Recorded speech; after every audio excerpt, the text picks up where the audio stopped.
Hi everyone, welcome to this webinar with Teacher Discovery. I'm very excited to be sharing an hour with you, sharing a little bit of my experience with you. So my name, for those that don't know me, my name is Adriana Ramirez. I am originally from Colombia and I live in Canada. I've been teaching for over 15 years. I teach Spanish in high school. From grade 9 is the very first time kids take Spanish here in Canada, and I take them to IB. So I teach beginners, intermediate, and advanced students. So my school is on a semester system. I'm going to tell you a little bit of background, like how much intensity my students have before they get to IB, and then how we do on IB.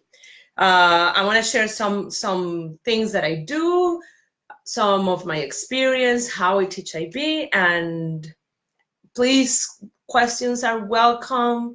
Write them there. I'm going to stop every 10-15 minutes, read some questions and try to answer them. I want this to be very interactive, and I want to try to answer your questions. So I was telling you about the way my school is organized, the calendar. So we are in a semester system. So I see the kids a semester, which is like university. So it's technically 4 months from September to January.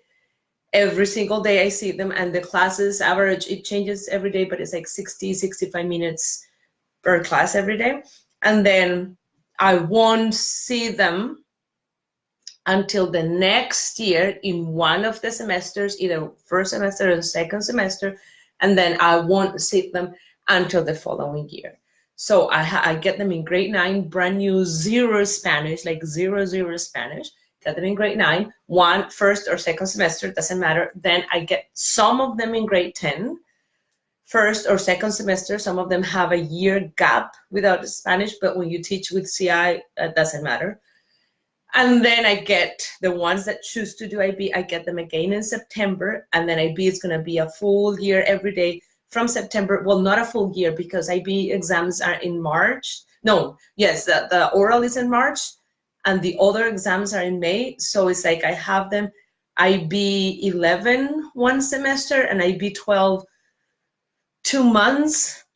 So at the end, I have them 4 semesters, not even 4 semesters before they take the IB exams and they graduate with their IB diploma. So that's like a background on my way of like getting the students and from zero to advanced. Okay, so you're here. The name of the webinar is The Benefits of CI in Advanced Language Classes. So when I give training and when I talk to people, one of the things that I always hear is that, yes, TPRS and CI methodologies are fantastic for beginners. The stories are great for beginners. But when you get to an advanced class, you do need to teach grammar. This is not what I think. This is what I always hear. The kids need grammar. If you don't teach them grammar, they won't do well in the exams. And this is the fear, because there is a perception that if you are advanced, you need more formal, explicit grammar teaching. So this is the fears that I hear from people.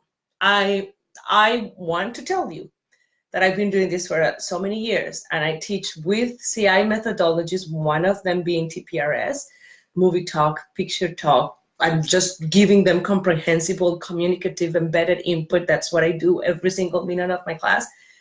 From day 1 in grade 9 to the last day in IB. And I never, ever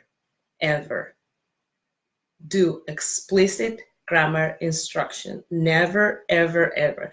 And before I use CI, before so many years ago, before I embraced the CI methodologies frame of mind, I taught with explicit grammar instruction.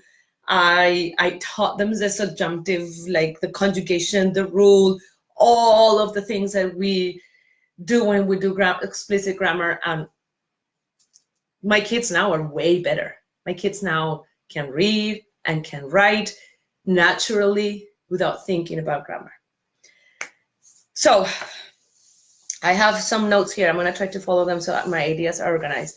So what are the benefits? What are some benefits that I can see when you keep teaching through CI methodologies in the higher advanced levels?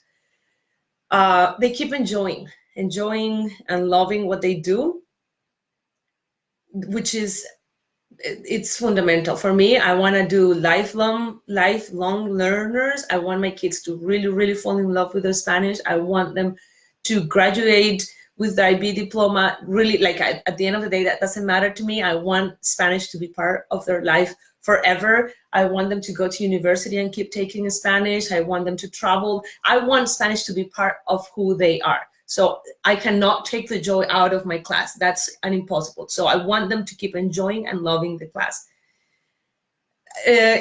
Because they're advanced doesn't mean they don't get bored. They still get bored.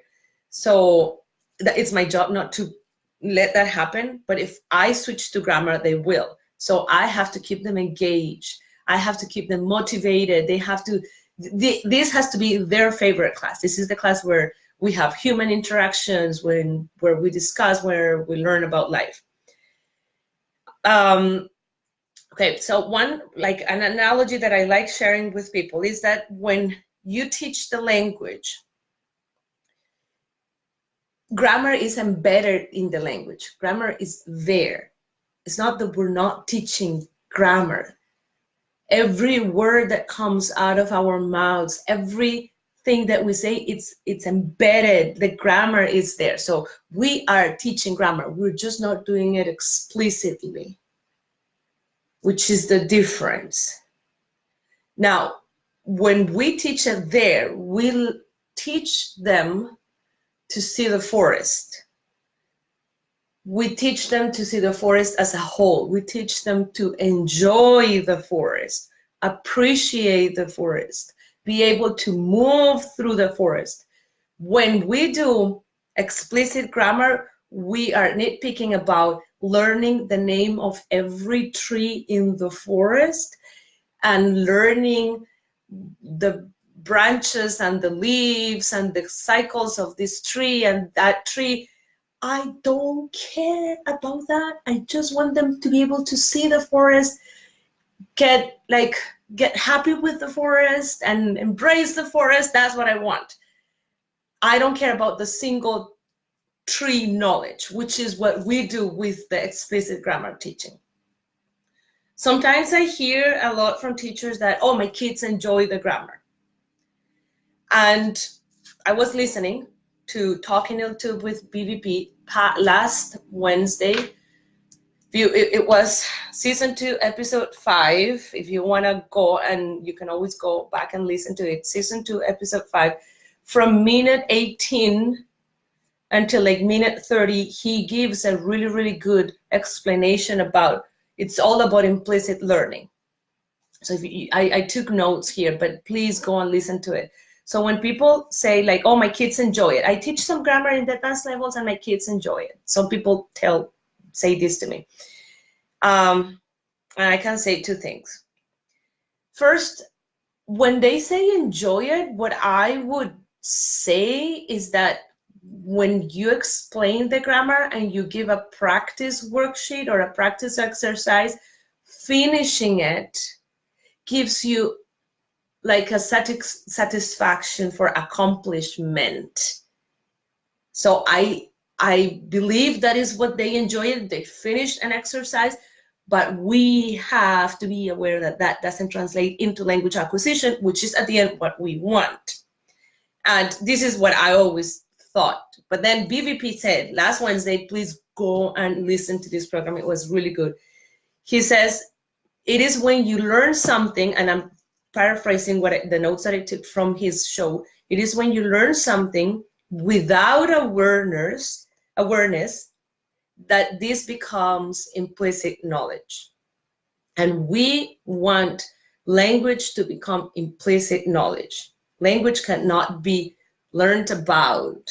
Language has to be acquired. And I always tell my kids, when you're talking, when you're writing, let it come from your heart. You learn language from your heart, not from your brain, period. I don't want you to think about it. I just want you to feel it. That's it. But if I start doing the explicit teaching, I switch their brains to think about language, which is something that I don't want. I want them to feel it. I want just them to talk, to say things. Mistakes, yes, they will happen. I know mistakes come out of my mouth when I speak English. I don't care. Everyone can understand what I'm saying, and that's totally fine. And that's the joy that I want my kids to be able to get from the class. Just talk. I'm not worried about perfection. Just write. I'm not worried about perfection. I want you to enjoy the language and communicate. So if I want that feeling that comes from your heart, not your brain, I have to give the food that feeds that feeling, which is comprehensible input in my class. I cannot switch to explicit grammar instruction, because then I block them and they start thinking about it, and I don't want them to think about it. I want them to feel the language.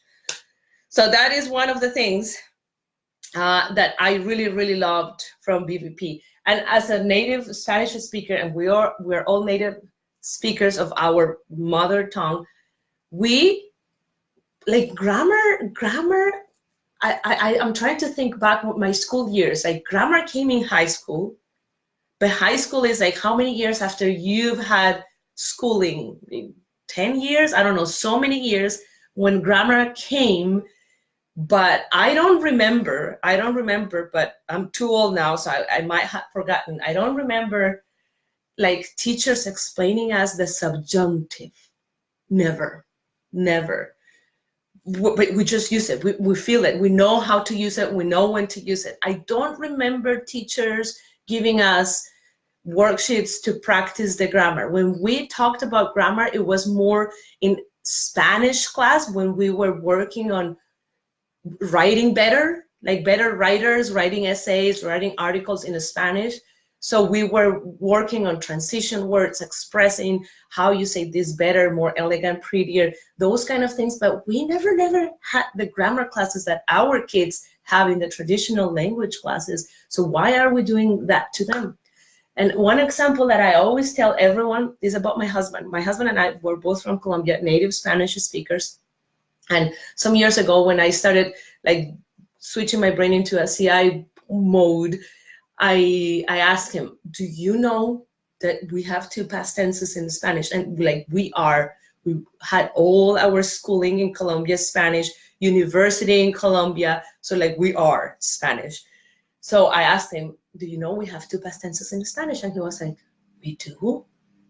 And I was, yes, and you use them all the time without knowing. And he was like, really? What are the two past tenses? So I gave him an example, iba and fue. And he was like, oh, iba, you use it for this, and fue, you use it for that. And he was so shocked. And he had been using it naturally without knowing for years. So that's what I want with my students. I want them that feeling, that natural use. Okay, so those are the benefits. I'm gonna read some of the comments. I have some likes and some hearts.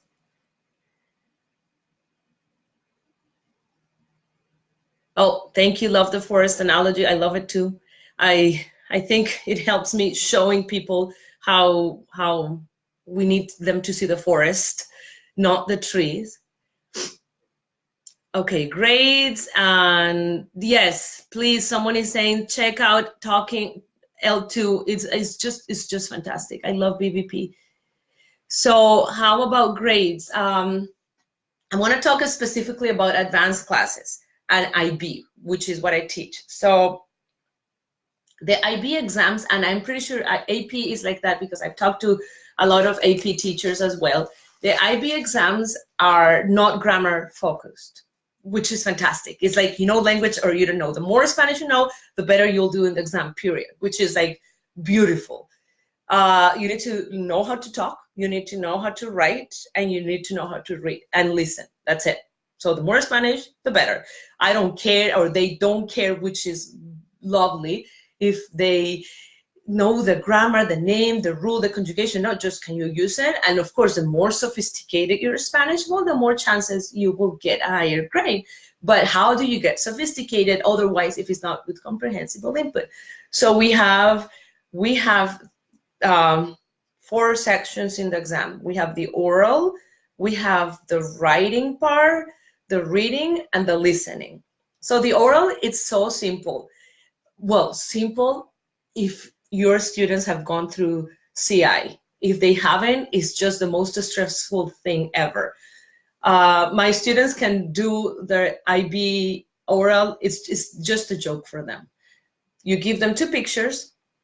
They choose one, the one that they feel more comfortable with. You put the other one away. They take that one, and they have some minutes to prepare in their heads what they're going to talk about, and then they just talk about it for 15 minutes, but they talk like 5 minutes by themselves, just describing the picture, what's going on, and then the rest of the time is me with them asking questions, and they answer the question and they elaborate. So for them, it's just having a conversation with their teacher about a picture, because we're always having conversations, and everything is always within this communicative approach, and everything is like trying to make sense and meaning of things. For them, it's like we're chatting, which is what we do every single day in class. So it's just easy. Writing, we write a lot. We write essays, we write blogs, we write articles. Writing is part of the IB requirement, so I do have to teach those writing skills, which are different from Spanish. The writing skills is like how to write a blog, how to write a brochure. Like they have specific little things, but of course I teach that in the Spanish. And because the more you read, the better you write, and we have free voluntary reading. My IB kids have to read 20 novels of the readers that we all have in our classes. I don't care what they read. They can read the easy level ones. It's up to them. It's free voluntary reading. A lot of them start with the easy ones, which is okay. And then they move up. Naturally, they feel successful and they start getting harder and harder books. And so for them, writing, they have beautiful vocab. They have no problem.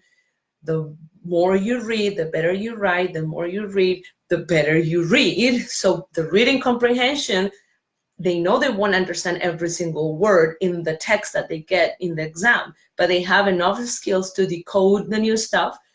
And listening, well, they listen to me speak in Spanish the whole class. So for them, listening is not a big deal. So we are, CI teachers, we're preparing our kids super well, very, very, very well prepared for these exams. So for grades, for my IB kids, we do debates in class. I talk about, for example, right now we're learning about the Day of the Dead, and sorry, after having a discussion, I will ask some questions and I will mark that for participation, like were you able to answer or not. They will have to write, like let's write, we will watch Coco, so we will write something about Coco, a diary entry, a review, something about it. So grades is about celebrating what they know. So I am not like to catch them like, oh, you don't know this, or you still, no, I'm going to celebrate. And I gave them feedback on the things that they need to improve, not the Spanish, like the logic. Your first paragraph needs to have a clear purpose. You need to develop your idea. I give them feedback on the logic, on the message. The Spanish, the feedback is for me, because whatever they are lacking is what I have to keep throwing more in class until they get it. That's it. So I grade the writing, because we do writings in class. I grade the talking when we have debates, and listening like that. It's pretty chill. It's pretty chill. Anyways, at the end, IB does the testing and is marked outside externally. So whatever they get, but they always get beautiful marks. So that's about my grading for higher classes. I'm reading here more questions. When our students complain they don't know what the grammar names are in English, yet they speak English without knowing them. Yes, which is what I want in Spanish. I work in an IB school from kinder to 12th grade. I'm reading the questions, by the way. Can you give me more examples for IB school diploma? I am new to the DP. Thanks. I'm sorry. I'm getting over a cold, so I'm gonna be coughing here a little bit. I'm blowing my nose. Where is my Kleenex here? Okay, so examples for IB school diploma. I don't know what you mean. Like, okay, so I'm gonna talk. One of the points that I had here, it's talking a little bit about IB and the curriculum, which I know it's very similar with to the AP curriculum. So we have it's beautiful. Like actually, the DP curriculum, I like it. We have 5 topics that are very general. We have culture, we have social organizations, which it's general. Sharing the planet, we have identities and experiences. So as you can see, the names are so general, and within those names, I can teach whatever I want that goes with that name, with that theme, and that is related to the Spanish culture, which is the language that I teach. So for example, for experiences, which is culture, I teach the Day of the Death, and I teach novels. I love teaching with novels, especially in IB. I teach about coffee, my coffee novel. I don't know if you are aware, I wrote this novel and I do it with my IB students. And I'm drinking coffee right now. So the experiences, all the culture from different places, very, very important. Social organizations, I talk about family, different types of family, different ways of living, sharing the planet, lots of things to talk about it, being like a responsible consumer, being like all of those things. So it's very general, and I try to tackle it within the most important things in our Spanish culture. For example, right now, Spain is a leader in the slow fashion, which is a movement that is trying to fight fast fashion that is ruining our planet. So I have a huge unit on slow fashion. All the things like that are the curriculum, and I start covering it with picture talk, with movie talks, with reading, with discussions, and that's like it's just like a Spanish. That the frame of mind that you have to have is that Spanish, or whatever language you teach, is the bridge for you to communicate the message. So I honestly do not care about the Spanish. The only thing that I care about is that the Spanish that is coming out of my mouth and out of the PowerPoints and the readings, it's comprehensible, not that it has all this grammar, these verbs, these conjugations. No, what comes out of my mouth has to be comprehensible to them, so I can convey the message, which is learning, for example, about slow fashion. So the Spanish is the bridge. So both myself and they forget that they're learning a Spanish. We're learning about slow fashion in Spanish. And that's how the brain starts absorbing all that input naturally and implicitly, and the Spanish starts blossoming. Okay, so I'm gonna keep reading some questions. How do you teach reading? People were asking earlier today about alternatives to translation. I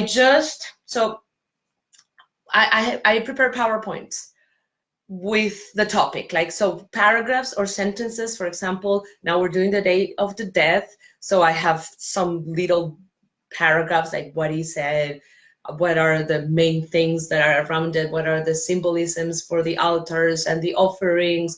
So like that, we start reading. I know what are the words that should be new to them, so I ask them, okay, who knows this? And we just translate the word. So this means that, okay, and then we keep talking and talking. So those little PowerPoints that I prepare with the paragraphs and the discussion that happens in class are going to be embedded later in a reading. So first I have the PowerPoint with little paragraphs. It's not, don't make it big because it's boring, just little paragraphs, but I throw there all the new words that I know I'm going to be using, and I know they need them later in case they want to write about it or talk about it naturally. Then I'm going to recycle those expressions, those words in movie talks that I do. The movie talks now at this level are not necessarily of an animated video. I movie talk a news report. I movie talk, like I get a news report about parade of the Day of the Death, and I stop it, and even the guy is talking in the background, but I stop it. Did you listen? Did you catch what he said? Let's rewind, try to listen and stop. What do you see? Do you see the parade? Do you see the altars? Do you see the symbols that we're learning about? Do you see fire, air? These are all the things that are related to Day of the Death and the altar. So I recycle everything that I introduced in the PowerPoint in the movie talk naturally. Of course, they don't know I'm doing that. I know I am doing that. So I am repeating. The circling here in advanced levels doesn't happen one sentence and you circle one sentence until they get it. It doesn't happen like that. You circle over time, and over time means over time of what the unit takes place. So for example, the unit of the Day of the Death might take 2 to 3 weeks. My goal is that at the end of those 3 weeks, they are experts on the Day of the Death. They can talk about it, write about it, listen and understand about it. So the circling will take 3 weeks. I'm not gonna worry right now about circling. There is a new word, for example, fire. I'm just making this up. Fire is new, fuego. I'm not gonna circle this fuego, no. But I know that it will be there every single day for 3 weeks. In 3 weeks, they're gonna know what the word means. So the circling is a spread in time for the advanced levels. It's not like one sentence at a time. So at the end, they know that. So I start with a picture, the PowerPoint, which could be a kind of like a picture talk. Then the movie talk, and this could be different ones. Then the reading, but I scaffold the reading, so I know these words are going to be in the reading. So then we read together. And I try the new stuff. I always read with them the first time, especially at the beginning. Later on, I give them articles and try to read it and see how you feel. But at the beginning in IB, grade 11, right now, I always read with them. I'm walking with them. I'm taking them to the next level. We are hiking up a mountain. The mountain is very steep. I have to walk with my babies, and I have to give them the skills to like really get up there. So I read with them. I already scaffolded all the hard new keywords, like the keywords that are going to be in the reading. And then all the new stuff, when we're reading, we're not translating at this point every sentence. We already moved away from that already. They know a lot, but I know what could be the new things, and they also know, they just say, I don't understand this. What does it say? What is this? So and we try to figure it out, because I want them to try to figure it out by context. I want them to learn first that. So what do you think? What do you think it is? Let's try it. What can it be? So we make some guesses. Most of the times they guess right, which is a skill that I also want them to develop, figuring out by context. Is a skill that I need them to develop, because in the exam, in the reading, in the real IB exam, they won't know all the words. I know they won't, but don't get stuck in a word that you don't know. Move on and try to figure out that word by context. So, and then we translate, and if I need to say it in English, I just say it in English. But that's my, not that I'm against it. I do it all the time, but I try to give them a synonym first. I try to explain the word. If I need to move, I move. I try to give them options, or it is also like this, or you can replace it like this. And eventually, if it's a harder one, I just say it in English, and then that's it. So in the higher levels, translation still happens, but not every sentence is just for those expressions or those words that are new. Okay, so I'm going to read some more comments. I'm drinking here my Colombian coffee. What activities do you use when reading authentic sources in class? So to me, everything that I have a problem with the word authentic, because everything, these readers are authentic. When I give brown bear, what do you see to a little one? That is authentic. That is authentic. It's written at the level of the student. I cannot give a grade 1 Shakespeare. I have to scaffold throughout all the years of schooling until they can get to read Shakespeare. I cannot give a grade 9 Gabriel Garcia Marquez. I have to scaffold with these beautiful readers that we all have and know until they can read Gabriel Garcia Marquez. So it's the same. All the readers that are written for language learners are as authentic as it gets. It's authentic for their level of Spanish or French or German or whatever the language is. So everything is authentic. Now, I think you mean, what do you use when reading harder or more challenging readings? Then, because they read a lot first, free voluntary reading is key. We read novels together as a class, harder novels, more advanced novels, which is like the ones that I have written.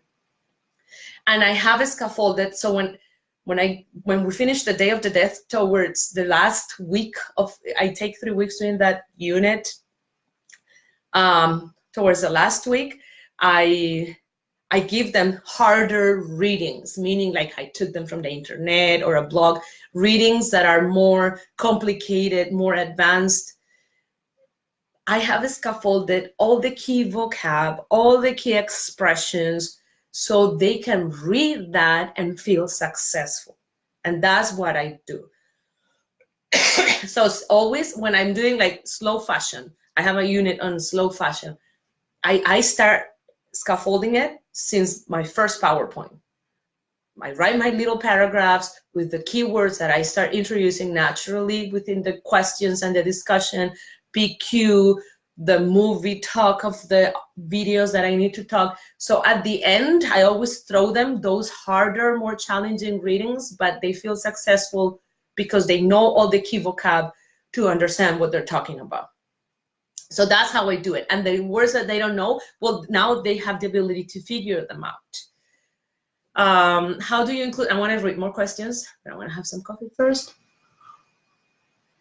How do you include heritage learners in your classes, in your CI classes? Okay, so I have, if you really, really want to learn about heritage learners, I recommend that you see what Mike Pito has developed and said and written about them. He's done amazing things for heritage learners. I do get we don't have a lot here in Canada, but we do get, when they are doing IB, we might get 1 or 2 that do IB, although they can do IB there because their schooling was in English. So even though they can speak some like Spanish, the writing still needs a lot of work. So we get those. But in a normal CI class, I offer them an alternative program that I have developed with lots of reading and novels and other activities. So they usually have this alternative program that they work on based on reading. And sometimes when I need or when they feel like it, they join and are part of the class. So that's what I do with them. How do you have time to read all that writing?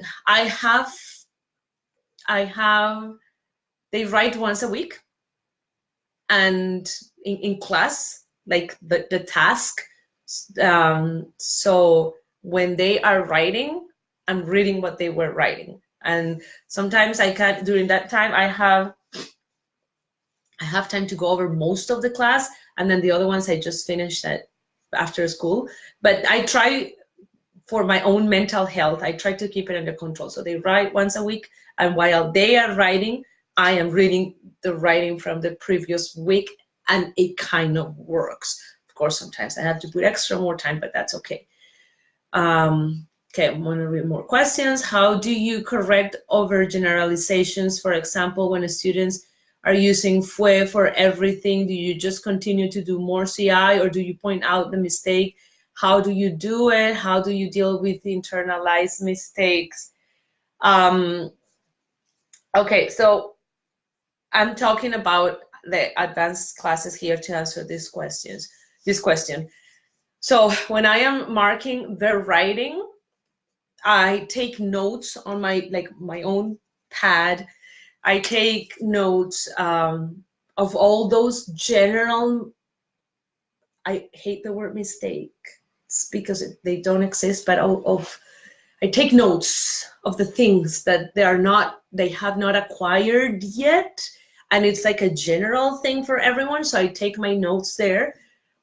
I don't write it on the paper, because whatever I write and correct on the paper, it won't translate into them acquiring it. I just take notes for myself of the general things, the general patterns that I see. Oh, everyone's still doing this, or they need more input with that.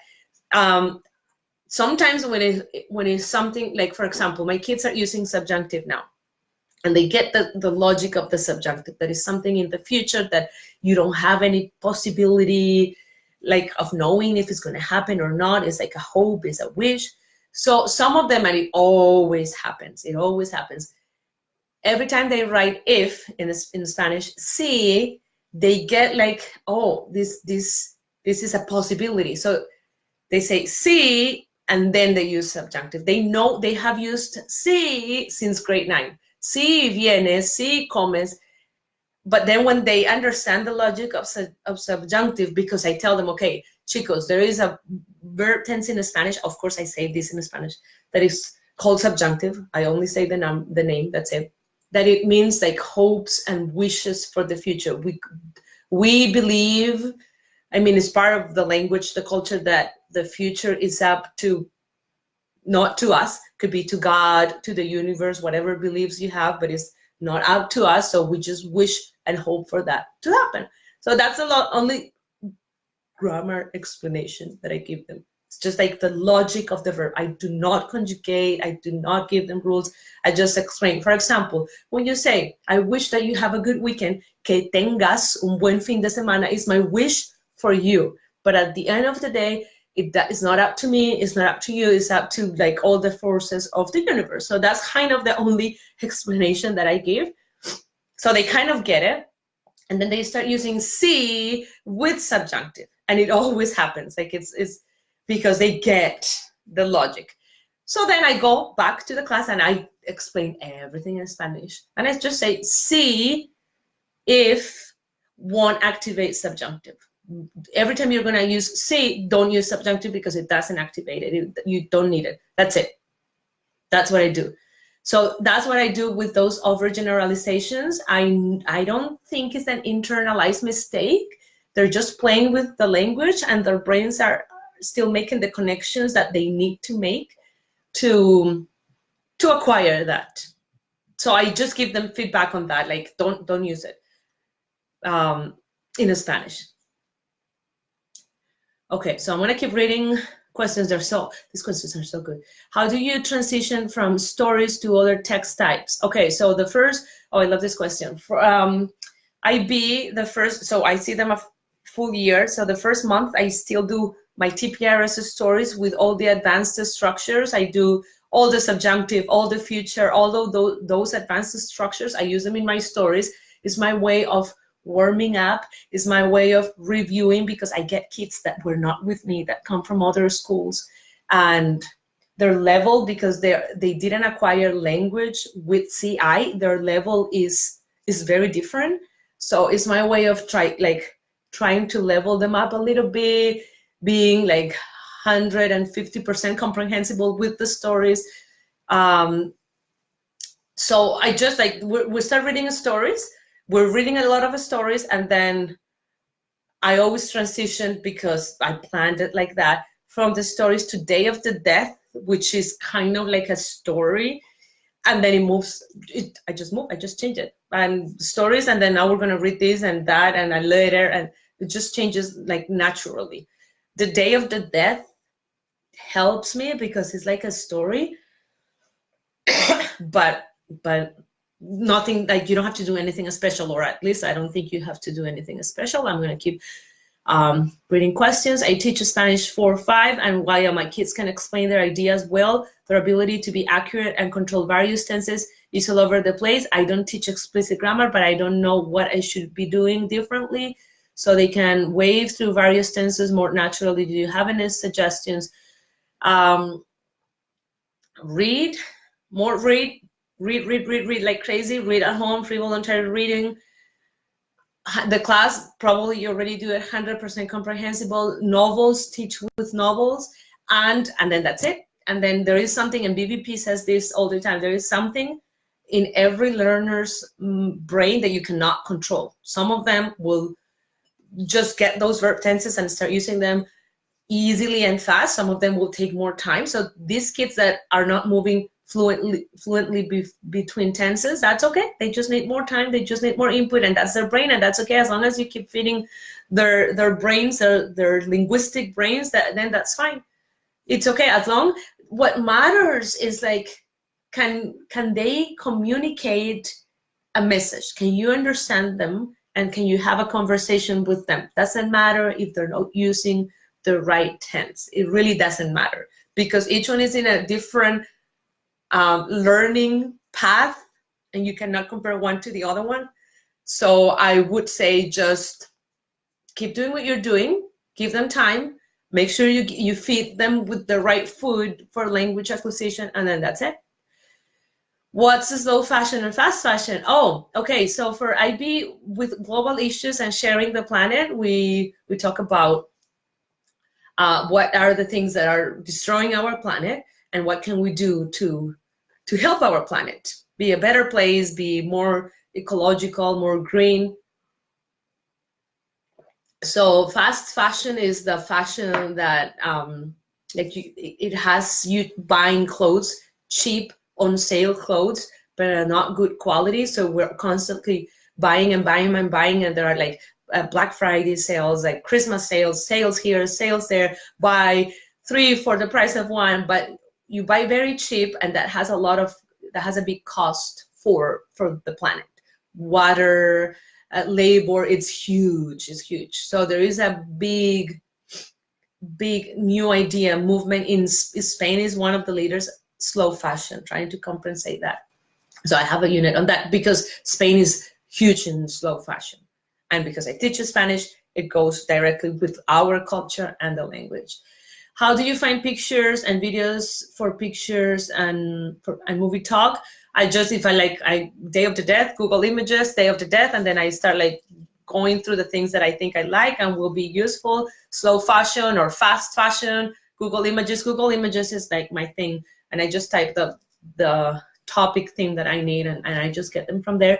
Again, like I said before, for advanced classes, movie talks, I still do the videos when I find one, but I need to do movie talks, not movie talks, let's change the name, video talks of other things, like mini documentaries. I video talk that. News reports, I video talk that. And I actually want them at this point to listen to what the video is saying. And then what do you hear? And I rewind it. Let's listen to it again.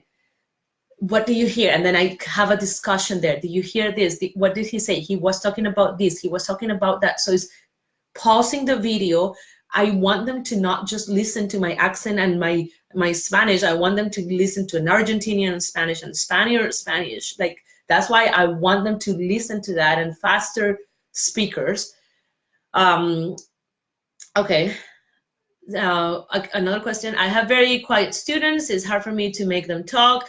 They are very knowledgeable in the language, but I struggle to get them talking. Any suggestions or examples of activities? Oh yes, I've had, sometimes you get those classes that are quieter, and sometimes you get louder classes, and definitely louder classes are better because they keep the energy alive and the discussions are richer.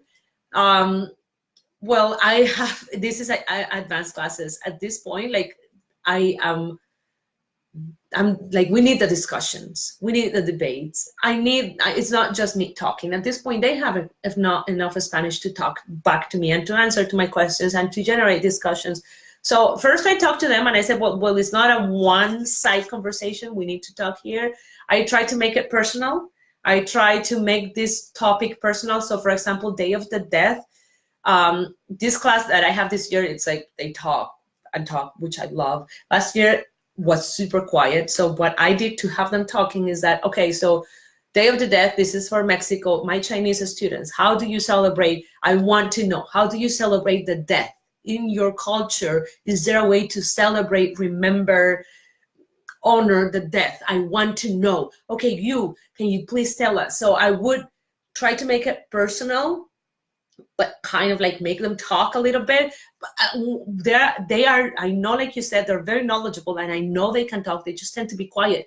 And usually Asian students, in my case, culturally, they tend to be quieter. They tend to just pay attention to the teacher and don't talk. So when I make it personal and I want to learn about your culture, how do you in China celebrate the death? They want to talk. They usually want to talk. So I bring the conversation alive with that. Okay, I'm going to keep reading this. How do you keep a student's engagement throughout longer stories? I don't know. We have a lot of fun, so it works.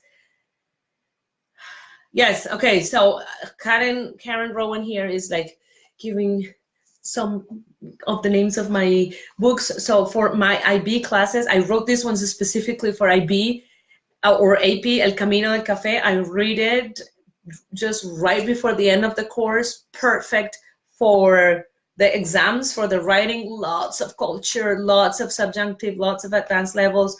I write also this one in first person because I find for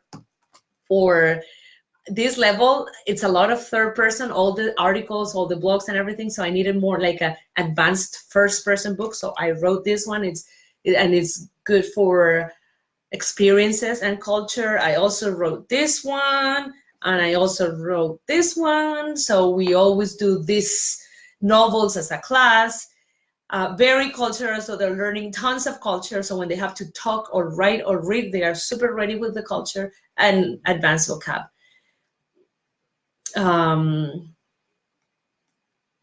Okay, so we have 13 minutes.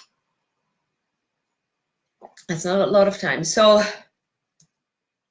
another point that I wanted to touch here that I have here, if you have more questions, please write them, and I will try to answer the last couple minutes. So how do you deal with different level of students? What do you do? Because I do get different levels of the students.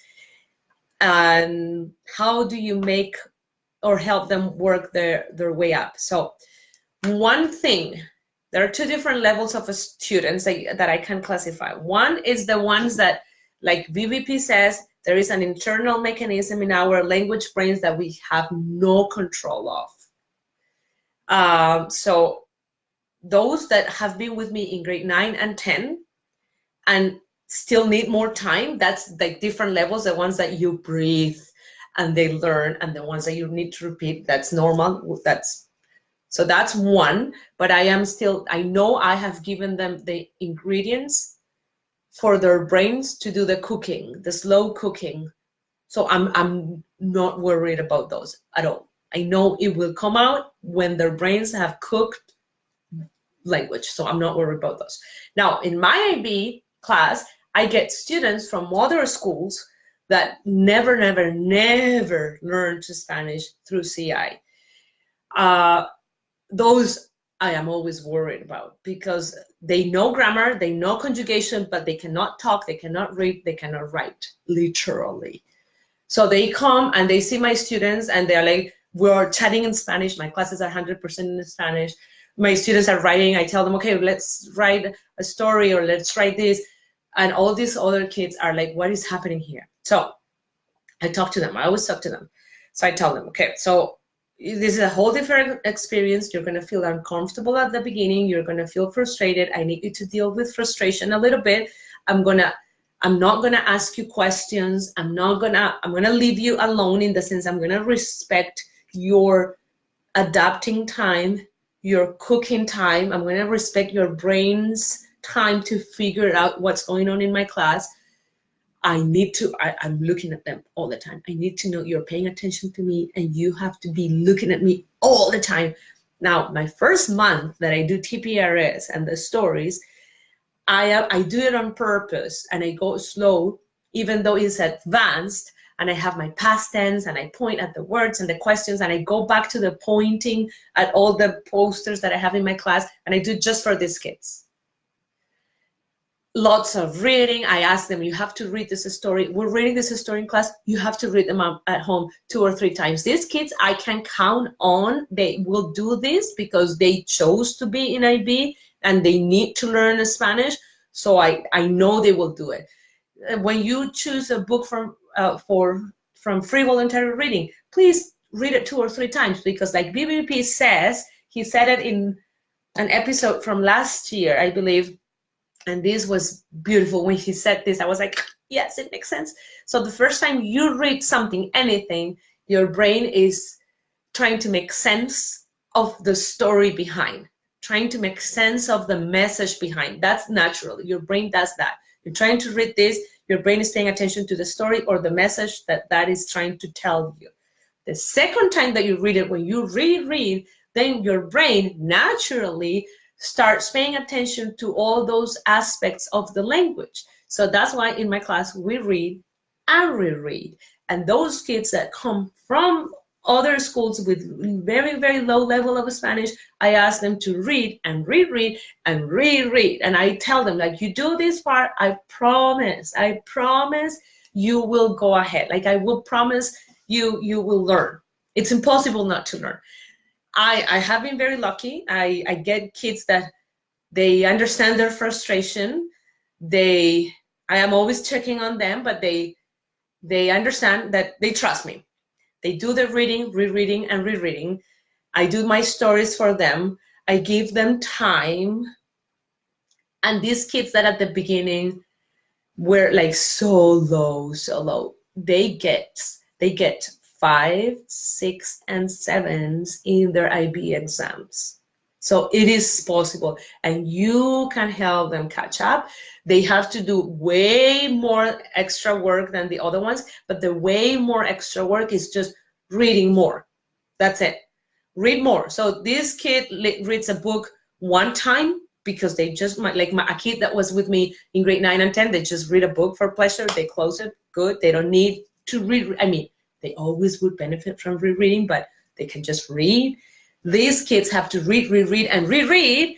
And if they do that, you will see that it moves up. I also recommend that they watch on their own at home series on Netflix that are like in Spanish with the Spanish subtitles. At the beginning, you understand nothing, but then you start getting up in the understanding, just to get used to the language. We sing like crazy in class, like singing. I always start my classes with a song. Singing is crazy. Singing is huge. They learn lots from singing, expressions, words, vocab.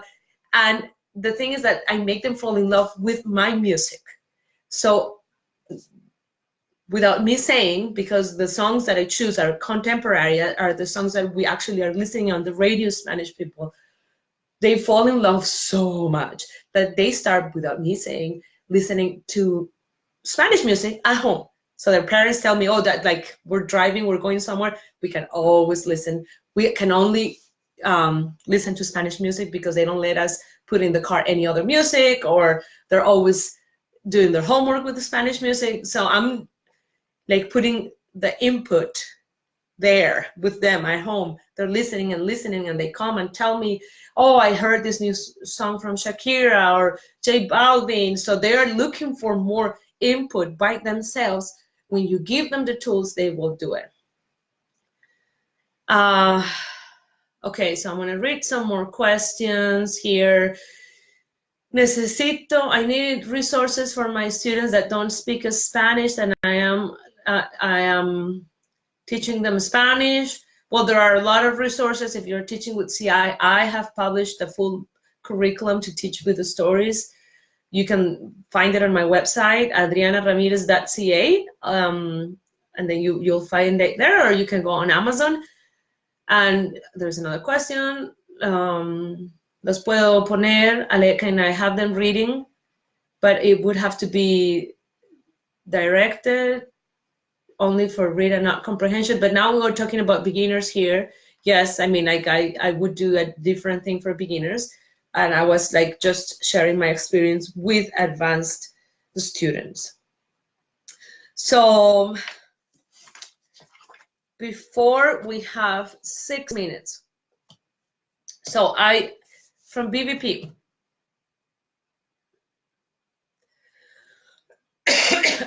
From BVP, I took notes from last Wednesday. Again, please go and listen to last Wednesday's class, read his book. He's going to publish another book.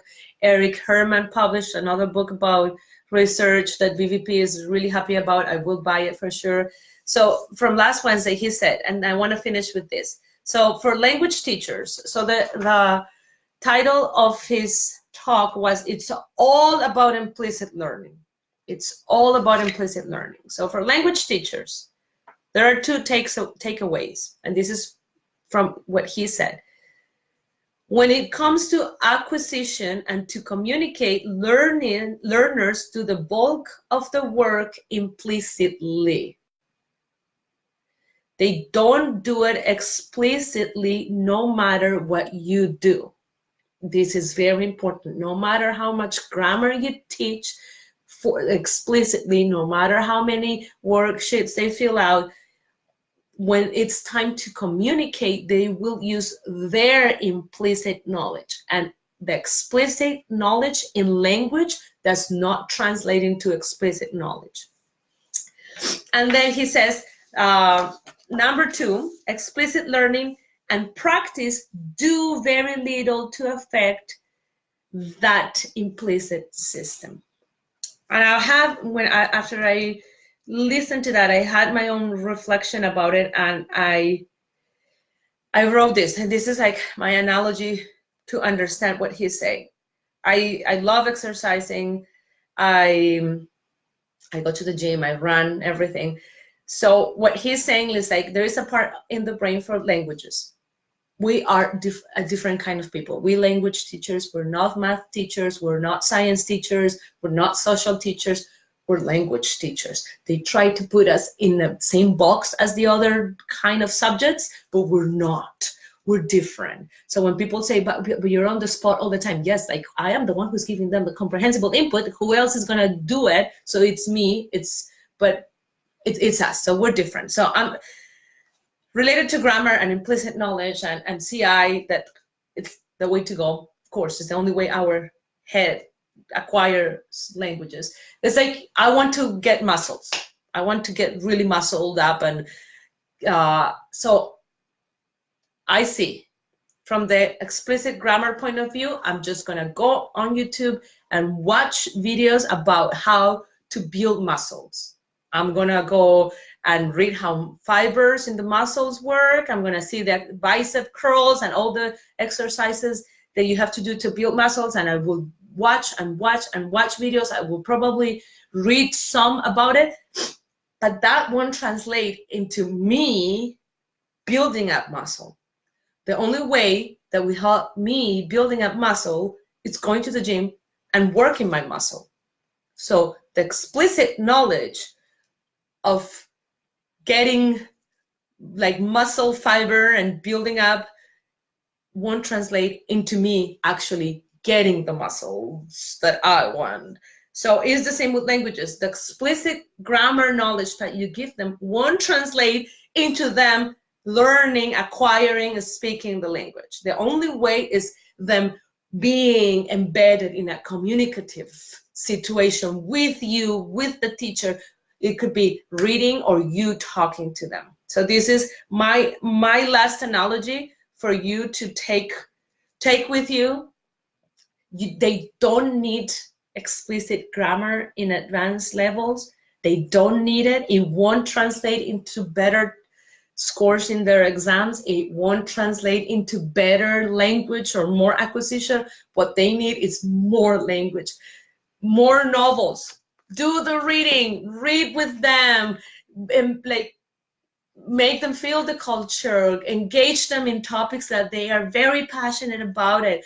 We've had these beautiful conversations in the class, and they forget we're doing it in Spanish. They just 100% forget about it, because that's what you want to do. That you want to immerse them in the language.